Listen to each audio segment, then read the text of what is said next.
mwemu niyabazako. Amena. Arabyumvise? Arabyumvise. Muzohabwa ubushobozi mwemu niyabazako. Nukuvuga ko mwemu nataza nta bushobozi muronka. Ariko muzohabwa ubushobozi mwemu niyabazako. Mwemu maze kubazako ngo muzobi vyabona byo kunshingira intahe i Yerusalemu, i Yudaya, i Samariya no kugeza ku mpera y'isi. Bisigura ngo nimwahabwa ubushobozi muzoronka ubushizi bw'amanga bwo kunshingira intahe jewe Yesu. Ni Yesu yakwabivuga, sije nitwa Yesu, ariko ni Yesu yakwabivuga ati muzonshingira intahe muhereye aho muba. Tubwani guhera mu Gahahe, mu Kinama, mu Kamenge, mu Ngagara, Bujumbura, Afrika yose kugeza ku isi nzima. Amen. Ngo muzohabwa ubushobozi mwemu niyabaza. Amena. Amena. Mwemu nakuza ko uraza kuronka ubushobozi. Amena. Ushaka kuba atabushobozi bari bwaronke. Ikimenyamenya ni iki? Umuntu afise ubushobozi, ijambo ry'Imana ritubwiye ngo azoshinga intahe, nuko guhera aha aba kugeza ku mpera. Ariko hari abantu bari ngaho batarigera bashinga intahe za Yesu. Amena. Ntihabuze umuntu yicaye ngaho atarabwira ubutumwa ngo abantu bakizwe bashikana 50 bonyine. Ninde amaze kuzana muri Yesu abantu bashikana 50 bonyine ashika uko hejuru? 40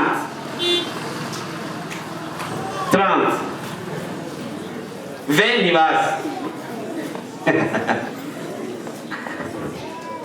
10 ndi bazacaboneka benshi 10. Na 10. None agakiza ufise ukamaziki. Erega impamvu utarapfa nukugira ngo ubwire abandi bakizwe. Ubundi ngo uziko Yesu yagiye kudutegura aho tuzoba. Iyo aba ari uko ukijije ucuja mu ijuru, abakije bose bategeza kuca bapfa bakaca bigira mu ijuru. Ariko impamvu utarapfa ngo uje mu ijuru so kunyibijuru nivyo bibuza babiri. Sikwambara neza ntiyari yabuza abo zambaye, ariko nukugira ngo ubwire abandi washingira intahe za Yesu. Amena. Amena. Buriya agakiza kawe kari mu makenga, karateye amakenga. Naho ngaho ntabyo uzi gukijijwe. Mumbarizo mwicaranye ati urabizi neza gukijijwe? Yakubwiye gute? Ati hari n'umara gukurikira gusenga kubera yashimye ingeso zawe. Icyo cyemeza ko akijijwe aho umuntu avuga ati jewe gasengeye aho nakasengera. Ati ujya akijijwe frere, ndifuza kumera nkawe. Ngabo benshi uzumva babandi bavuga ngo niba nokizwa nka naka no tumandeka gukizwa. Baraza neza. Ati muzorama ubushobozi mwemu niyabazako ngo muzoba ivyabona byo kunshingira intahe i Yerusalemu, i Yudaya, i Samariya no kugeza ku mpera y'isi. Kuri 2:4 naho avuga ngo bose buzuzwa mwemu yera batangura kuvuga mu ndimisha. Mwemu yera kuzuye n'ivyo uvuga birahinduka. Haleluya. Ijambo mvise rivuga ngo reka mwema kuzure. Hari abantu mwema atarabuzura, yuzuye agapande kamwe akandi gapande kuzuyemo ibiyeri. Cyangwa ugasanga nta n'agapande na kamwe mwema arimo yuzuye ibiyeri bibisi. Undi ugasanga yuzuyemo urwango, undi ugasanga yuzuyemo amacakubiri, undi nawe ugasanga yuzuyemo ubwicanyi. Ugasanga umuntu afise ikimuzuyemo kitari mwemu. Reka mwemu akuzure, araza gukuramo ubwo bucafu bwose usigara widegemvya umeze neza. Amena. Mwemu uwo mwemu yuzuye ntarinda kubikubwira, urabibona. Amena. Ifana ivuye muri frigo n'ifana ivuye mu kabati ntibimeze kumwe. ntibarira kubwira ati nivuye mu kabati nivuye muri firigo uzikoze kurabimenye ombo kweli uwagonzwe n'itreni nimbabaho akaguma ari muzima n'uwagonzwe n'ikinga ntibarida kuba gutandukaniriza bavuze ati hari abantu babiri hajya bazanye umwe yagonzwe n'ikinga n'undi yagonzwe n'itreni uca ubibwira ati uyu ni wagonzwe n'itreni uyu nawe ni wagonzwe n'ikinga. Alo ibijumu nibyo badukiniye ngaha byaraye cyangwa bivuye ku muriro n'ibivuye mu murima ntibisa biratandukanye. Umuntu yuzuye mwemu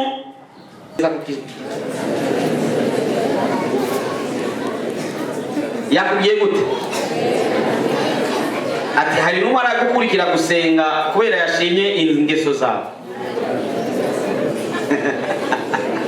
icyo cyemeza ko wakijijwe aho umuntu avuga ati jewe gasengera aho nakasengera ati ujya akijijwe frere ndifuza kumera nkawe. Ngabo benshi uzumva babandi bavuga ngo niba nokizwa nka naka notuma ndeka gukizwa baraza neza ati muzora mu bushobozi mwemu niyabazako ngo muzoba ibyabona byo kunshingira intahe i Yerusalemu, i Yudaya, i Samariya no kugeza ku mpera y'isi. Kuri kabiri katre nawe avuga ngo bose buzuzwa mpemu yera batangura kuvuga mu ndimisha. Mpemu yera kuzuye n'ibyo uvuga birahinduka. Haleluya. Ijambo mvise rivuga ngo reka mwema kuzure. Hari abantu mwema atarabuzura yuzuye agapande kamwe akandi gapande kuzuyemo ibiyeri cyangwa usanga nta n'agapande na kamwe mwema arimo yuzuye ibiyeri bibisi undi ugasanga yuzuyemo urwango undi ugasanga yuzuyemo amacakubiri undi nawe ugasanga yuzuyemo ubwicanyi ugasanga umuntu afise ikimuzuyemo kitari mwemu. Reka mwemu akuzure araza gukuramo ubwo bucafu bwose usigare widegemvya umeze neza. Amena. Mwemu uwo mwemu yuzuye ntarinda kubikubwira urabibona. Amena. Ifana ivuye muri frigo n'ifana ivuye mu kabati ntibimeze kumwe. Ntibarira kubwira ati nivuye mu kabati nivuye muri frigo uzikoze kurabimenye ombo kweli uwagonzwe n'itreni nimbabaho akaguma ari muzima n'uwagonzwe n'ikinga ntibarida kuba gutandukaniriza bavuze ati hari abantu babiri hajya bazanye umwe yagonzwe n'ikinga n'undi yagonzwe n'itreni uca ubibwira ati uyu ni wagonzwe n'itreni uyu nawe ni wagonzwe n'ikinga. Alo nuzuye ikindi kintu biragaragara nimushaka kumarana amasaha 10 cyangwa umunsi umwe mubure kumumenya. Uwuzuye mwemu asohora gusiza impemu, uwuzuye inzoga asohora ivy'inzoga, uwuzuye urwango asohora ibibogaboga mu muntu nibyo bidudubiza muri we nibyo bisohoka. Haleluya. Umuntu wese rero ikimurimo nicyo kimusohokamo. Niyo mpamvu utegereza kuzura mwemu kugira ngo uzusohora amajambo. Ijambo ry'Imana tuvuga ngo tuzora tuvuga nk'abavugisha. Ugasanga umuntu yavuye mu isi ariko isi ntiyamuvuyemo. Umuntu umwe yariko arambwira umuntu bamubwiye bari mu masengesho umuntu tuzi ati twari mu masengesho nanaka ati tuvuga rero ati tera ikorasi tugira dusenge arayirondera arayibura atarayibura pe ati tumubwira ati basitera indirimbo y'umumizisiye w'isi nimba yarinde ngo yaririmbye guhera ku ntango kugeza ku iherezo. Umuntu akaba mu isi ari ku isi ntiyumvemo nizo ngorane. Hari abavuye mu isi bw'abisi ntiyabavamo. Ubundi bambwiye ngo aririmbe, acarimba akarimo ngo gumusenga Hakizimana.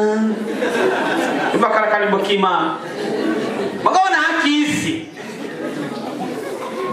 Barasade sana. Nukuvuga ko mwema maze kuzura. N'ibyawe biragaragaza ko birimo mwemu. N'ibyumviro byawe. Nk'ubu Imana yadushira kuri ekran ngaho ibintu byose umuntu wese ariko ariyumvira. Anya muzuvuga ati nk'ubu bose bohumiriza, bose bakahumiriza bakagenda ntibambune. Aka kantu uca ndakajana ngaja kukagurisha.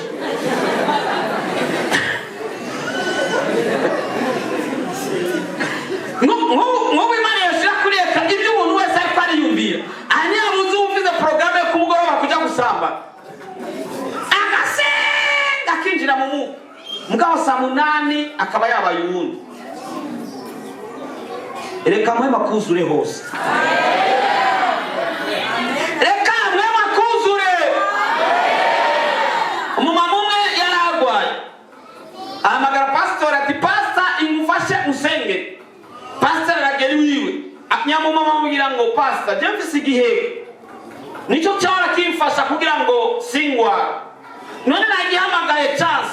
Ndagusabye pastor gisengere gisure gikora neza kugira ngo nkire. Baraza neza. Abantu bakizwa n'utudiri, gukizwa ikabadiri. Ugasanga umuntu ntiyakijije kuko agomba kwakira Yesu Kristo mwami mukiza ubugingo bwiwe. Mugabo yakijije kugira ngo mwisite bamubone ko ari umuntu w'umunyangeso nziza. Cyane ko afise idini asengeramo kubera abantu bahora bamutwenga kubera yirirwa muhira dimanche.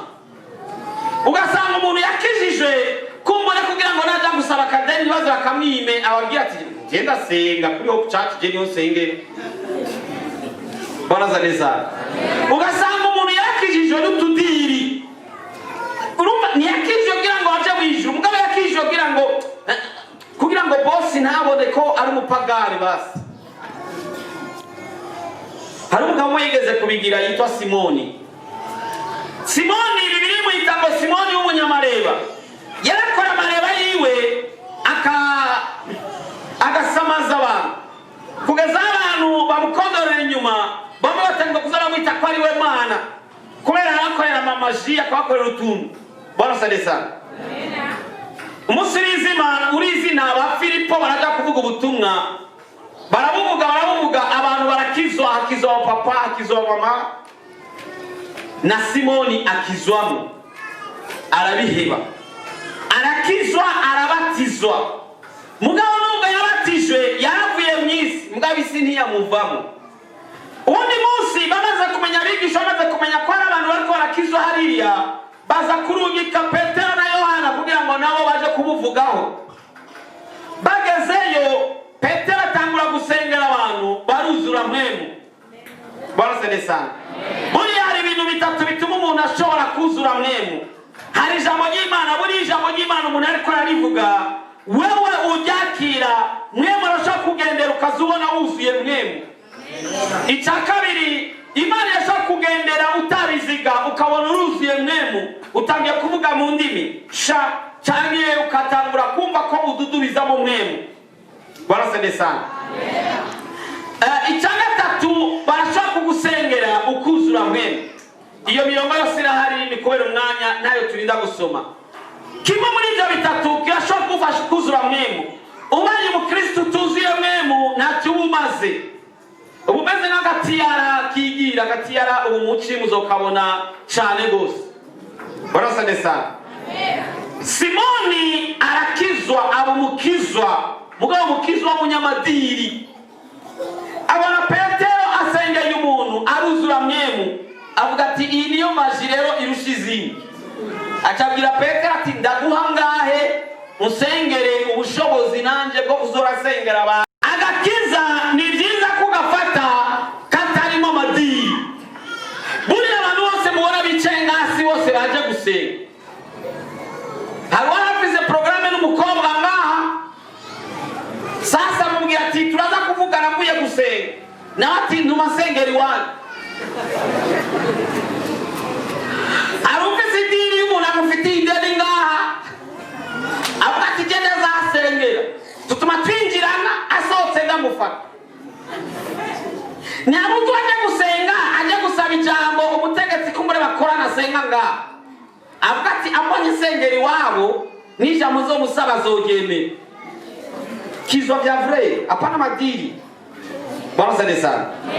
Reka mwema kuzure hose. Reka mwema yuzura majambo ya.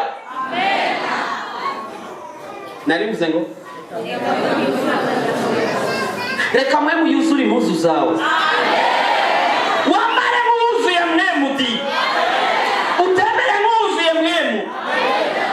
Singira gapimo ka mwemu mu metre. Mugabo umuntu yuzuye mwemu uramubona. Nuzuye ibishakashaka cyangwa ibindi bintu uramubona. Reka niba muhurira kuri restaurant urashaka kumenya uwuzuye mwemu n'utuzuye mwemu. Reka biyende bazane indya zidakwiye ubone ingene atera induru muri restaurant. Utumume ugira biragoye. Reka niba umupima biroroshe. Ari usereva muhinja zidakwiyura. Urabe ingene atera induru ugatangara. Nagakiza ati ndakashize hasi murambona wondi. Bwana sana sana. Bwana sana tena. Umuntu yuzuye mwemu imvugo yiwe iragaragaza, ibikorwa byiwe biragaragaza. Mbere umuntu yuzuye mwemu madamu yiwe arabimenya. Umuntu yuzuye mwemu umushinga nawe yiwe arabimenya. Umuntu yuzuye mwemu abana barabimenya. Undi mwana bamubajije ari bariko arabaza ababatizwa ati mugira mufungure bigenda gute. Bagira baze mwigisha agira baze yumve ko barabasenga. Umwana ase yari umukizwa. Mugabo umwana aravuga ati papa aravuga ati atake. Ati tukajya gufungura. N'abana baramenya ko imbere yo gufungura musenga cyangwa muvuga atake.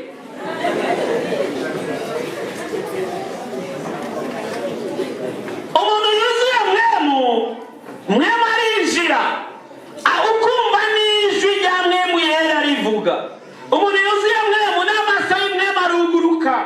Umuntu yuzuye mwemu n'ibyiyumviro by'ikimwemu biruguruka. Umuntu yuzuye mwemu mucyano wagira habe accident uramumva mu majambo. Ati yari kukagonga. Murabona ingene kariko baratamba. Ati yabajana cyangwa mucako nka. Cyangwa tuyuzuye iki? Ukimenye kimuzuye. Bwana sana. Umuntu yuzuye mwemu aragaragara. Apfa gutora ikintu azinye neco. Ingaruka yabwira bibona ko yuzuye mwemu cyangwa ko atuzuye mwemu. Umuntu yuzuye mwemu agufatiye amahera y'ideni uratangara. Abura 200,000 yawe ukazubona kuzigintu cy'umuriyoni. Bwana sana. Umuntu yuzuye mwemu aragaragara. Bwana sana. Reka mwemu akuzure. Amen. Umuntu yuzuye mwemu w'Imana n'ivyo avuga nk'uvugisho. Amen. Umuntu yuzuye mwemu no kubesha nibiza muri we. Nabuze n'uvuga amen. Oya iyo nisabiye. Amen. Umuntu yuzuye mwemu narabesha. Icyaha cya mbere gifata abantu benshi aha. Nk'ubu twabara ku murongo tukabaza umuntu ko ibintu yose we yaraheze atabeshe uvugisha ukuri kw'Imana k'umukristo. Noronga bake ngaha. Wogo kwe. Hari n'abanje ngaha babeshe.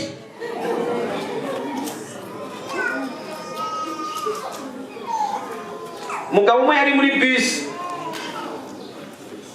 Ngo yarivuye muri village mu Kamenge. Ngaca yari yicaye inyuma ku ntebe. Mugabo bageze kuri foyer azabona umuntu amufitiye ideni na waringiye. Acabwira bicara ati uyu mugabo afitiye ideni. Ati kandi imisi yose anambwira ko ari ruguru kandi yari giye bari mu gisagara. Ati reka nawe urabe ndamu telefone wumva. acha mu telefone ati allo, we ari nyuma avuga bukebuka ati allo, gute? Wala chavuga cyane ati mbabarire kabisa ndiko ndamanuka mvingozi ati nashika ndaguhamagara. Ahanda chavuga cyane ati reka turi kuba muri bisi.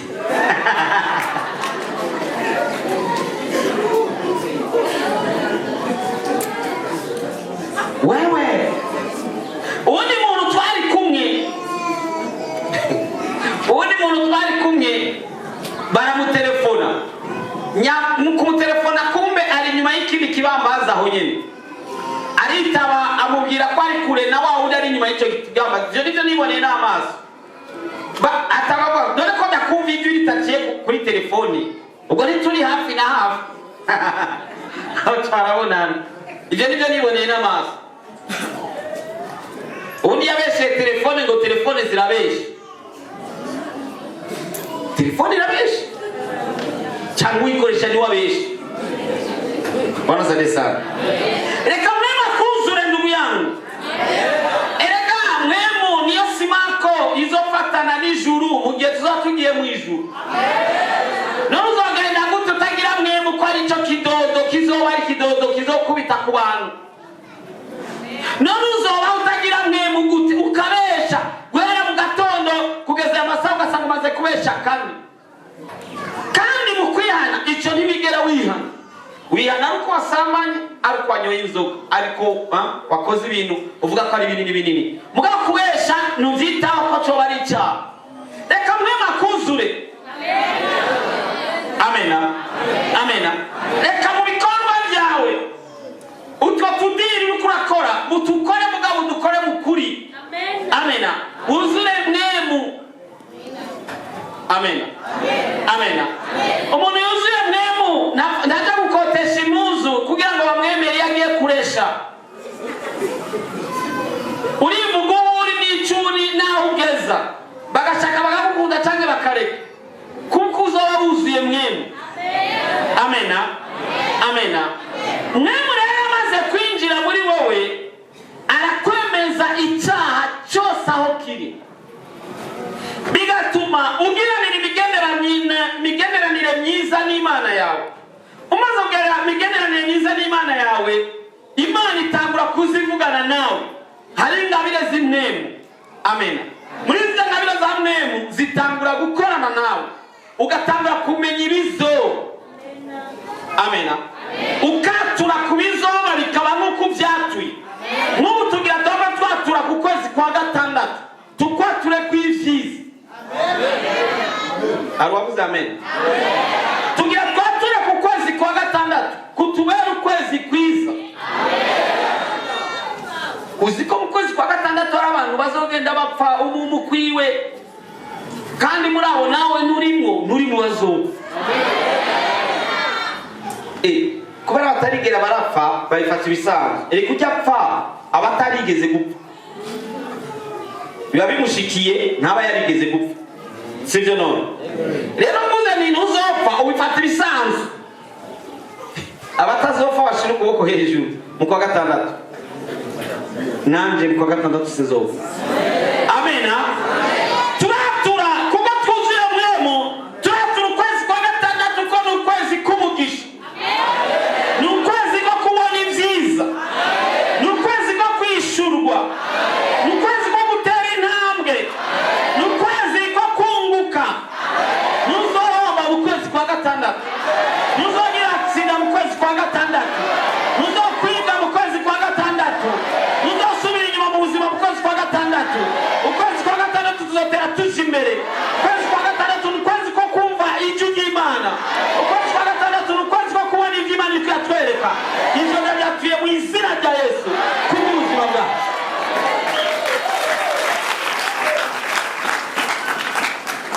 Ukwezi kwa gatandatu tuzomenya wa muntu yari amaze imisi agukorera ikibi. Uku kwezi kwa gatandatu uzokwimbira ikinogo ntibazokigwamo mu izina rya Yesu.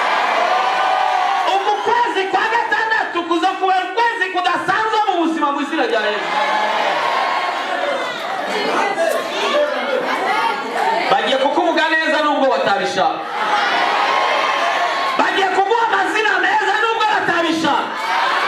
Ukwezi kwa gatandatu ni ukwezi kwawe ko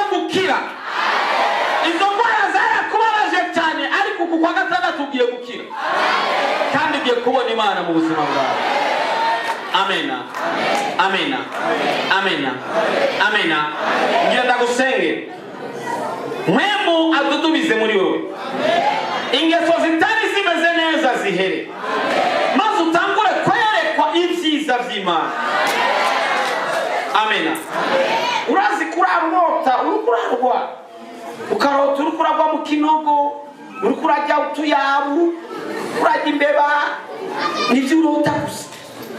Barasare sana. Ariko muri uku kwezi ugiye kurota neza. Ugiye kubona ibyiza by'Imana muri uku kwezi kwa gatandatu. Mwabagiye kududubiza muri wewe.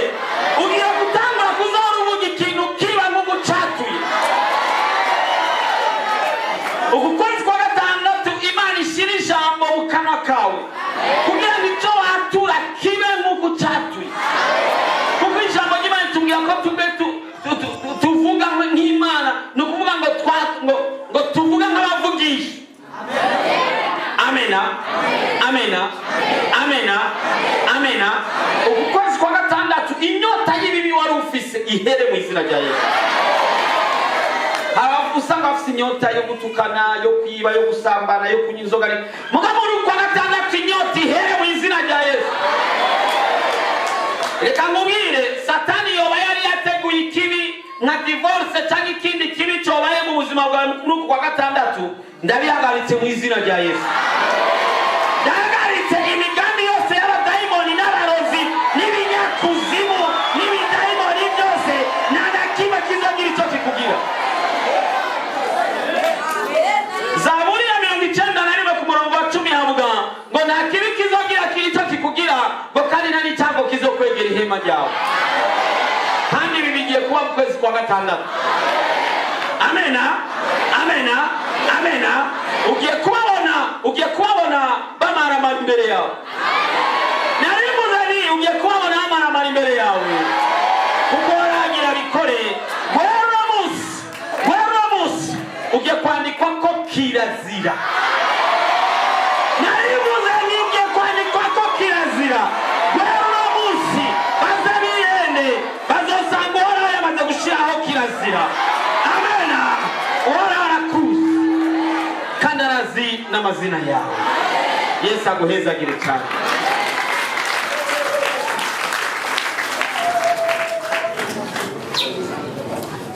Amanama yose bazogira kukugirira nabi. Bagiye kuvumbuka umwe aza kukubwira icyo bashitseko. Uku kwa gatandatu kandi uzovushingira nayo. Kandi niko ndarivuga, kandi niko bimeze. Niba iya bakagira inama mbi kuri wewe, umazocomoka aze kubikubwira. Amena. Kuko igihe ni icyawe nawe. Reka mwema kuzure agera ahantu abogaboge muri wewe, aho Satani amaramara we n'abiwe babura aho baguca, kuko wari kumwe nawe. Amena. Amena. Amena. Amena. Amena. Amena. Yesaya 41 ku murongo wa 10 havuga ngo ntutinye kuko ndi kumwe nawe. Ntukirabure kuko ndi Imana yawe. Nzogukiza. Nzogutabara. Nzokuramira n'ukuboko kwanje kw'iburyo ko kugororoka. Uwo ni arakubwira. Kandi nanjye arabimbwira ko izi ntoke zingahe zose zirabajewe nawe. Amena. Ngo ntutinye ngo kuko ari kumwe nawe. Ngo ntukirabure ngo kuko ni Imana yawe. Ngo nzogukiza, ngo nzogutabara, ngo mbere ngo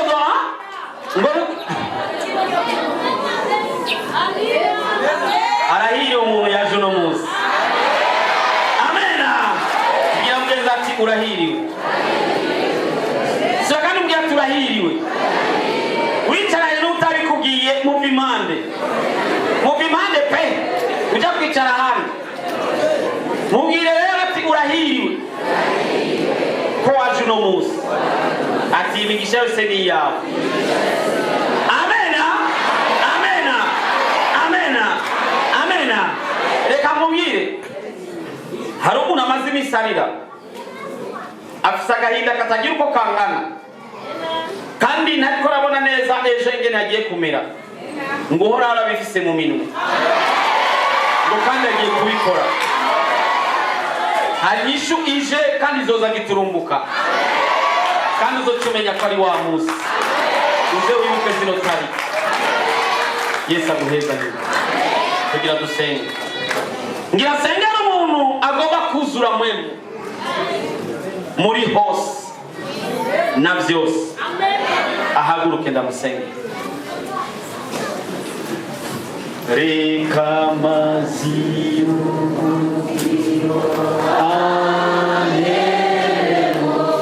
Reka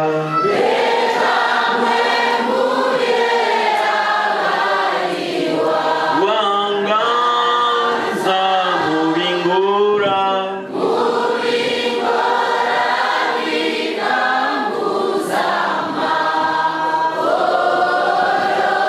imitwaro